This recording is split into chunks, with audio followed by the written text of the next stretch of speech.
A better work-life balance is important for several reasons. Health and well-being. Chronic stress from long-term work imbalance can lead to a range of health issues including anxiety, depression, heart disease, and other serious conditions.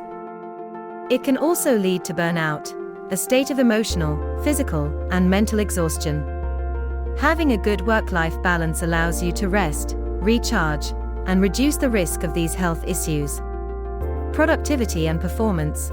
Numerous studies have found that overwork doesn't lead to increased productivity in the long run. In fact, it's usually the opposite. People who have a good work-life balance often perform better at work because they are less stressed and more rested. Relationships. Spending too much time at work can strain personal relationships, leading to problems at home and less social interaction. A healthy work-life balance allows you to spend quality time with family and friends, leading to better relationships and a more fulfilling personal life. Overall happiness and satisfaction. When people achieve a healthy work-life balance, they generally feel happier and more satisfied with their lives. They have time to pursue hobbies and interests outside of work, leading to a richer, more rounded existence.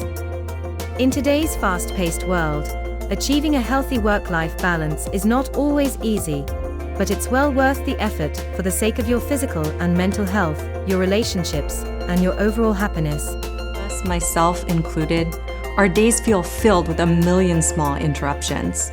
And this is true even of our days off. Maybe you've taken a call at the beach, texted your boss from the grocery store, or emailed a colleague while on a picnic with your family.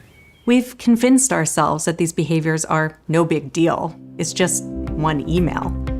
But there's a real cost to these interruptions, and there are smart strategies we can all take to better protect our time.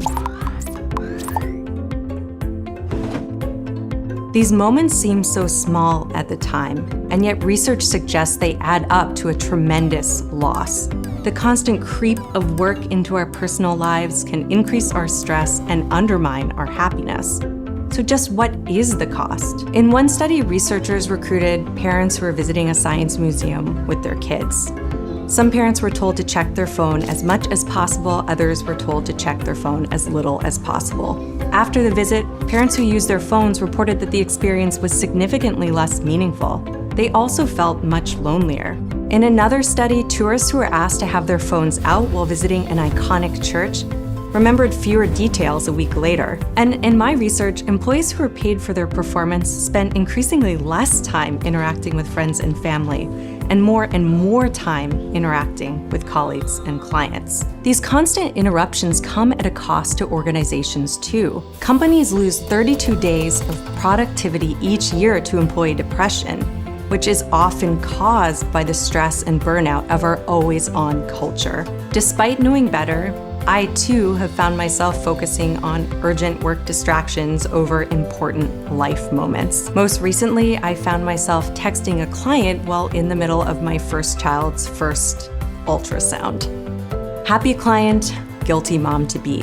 When you add up all of these moments, the sum total is a life shortchanged on meaning, joy, connection, and even memory. As we remake our models of work in the wake of the pandemic, now is our opportunity to create a new culture that respects time. And the way to make this really big change is through small steps that we can take right now.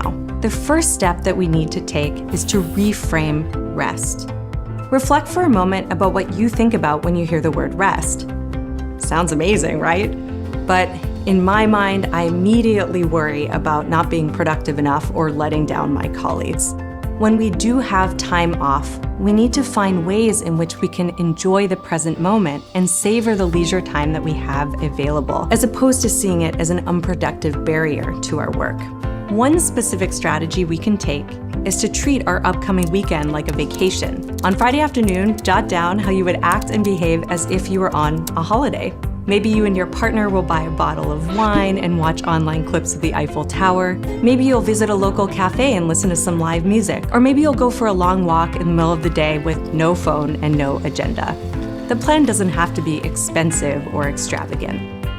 Another strategy you can take is to create clear boundaries for your time off. Instead of saying, I'm out of the office, feel free to Slack me whenever, say, I'll be offline. Call me only if it's urgent. To uphold these personal goals, work together as a team.